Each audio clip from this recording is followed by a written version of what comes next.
I'm in Paris, France, standing in front of the Grand Palais, which we have just confirmed for this year's Victoria's Secret fashion show. The Victoria's Secret show has been in a lot of places, and the one place that we have never been is the capital of fashion, which is Paris. Yeah, let's do it.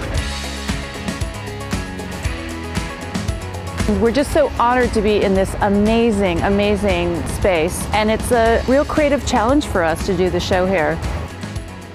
The size and the beauty of the building, that's the real challenge, is how we're going to incorporate it into the small TV screen where people can actually see where we are. Why do you want to do it in daylight? Because I think we will get a huge amount of value out of the location. You want this to be a major night in Paris, not a major afternoon in Paris. It will take a gargantuan amount of light to light it in a way that retains the magnificence and the opulence that we've all walked into today and gone, wow. Why are we bringing our show to the Grand Palais? We're not, we're bringing our show to Paris. Okay. And we're doing it in the best venue. It can't happen, Hamish. No, in that case, we should move on. Yeah, Fine, let's move on then. I accept. The overall theme of the show starts with the collection. Ed and I look at a lot of different sections and we narrow it down with Sophia to what sections we wanted to explore.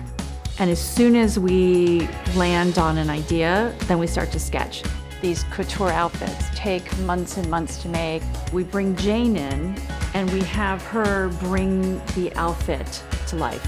My job is to take the designer's ideas and get them down on paper. This season we're doing 6 different sections for the show. The road ahead was inspired by embracing this multicultural dialogue that we wanted to have about the techniques, about the colours, about the fabric, all forming something that's very unique to our universe.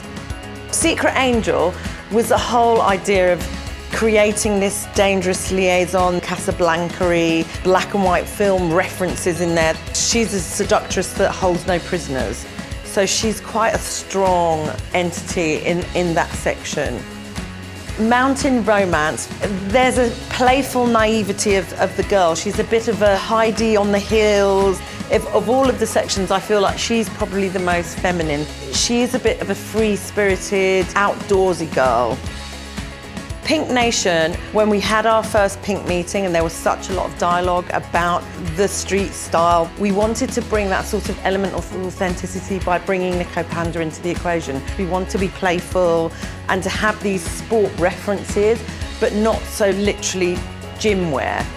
Dark Angel for me was a much harder, sexier, a little bit more gothic in its idea. She's very literally a super sexy, dark seductress in a way.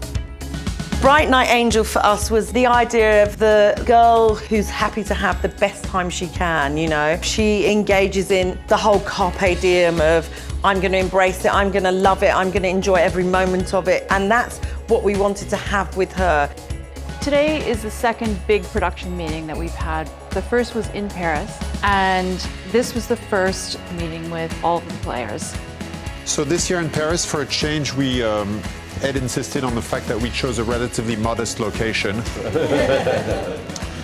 So to this day, the largest steel glass skylight structure.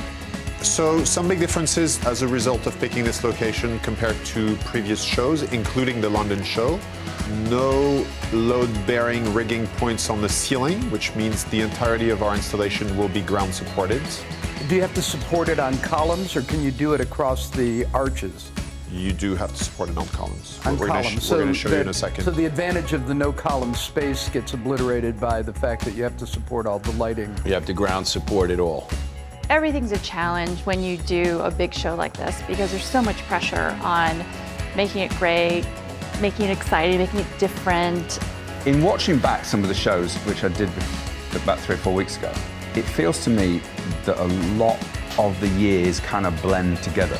They do.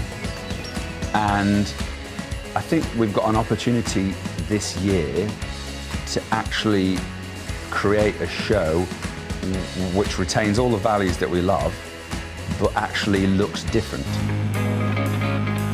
I spoke to John Pfeiffer after he did the castings for Fashion Week, and he said he has never seen so many girls as he has this year. When you're seeing this many girls this quickly, you're seeing to eliminate. So the pool gets a little bit smaller and more manageable because, again, you can't bring in this many girls ever to another kind of casting.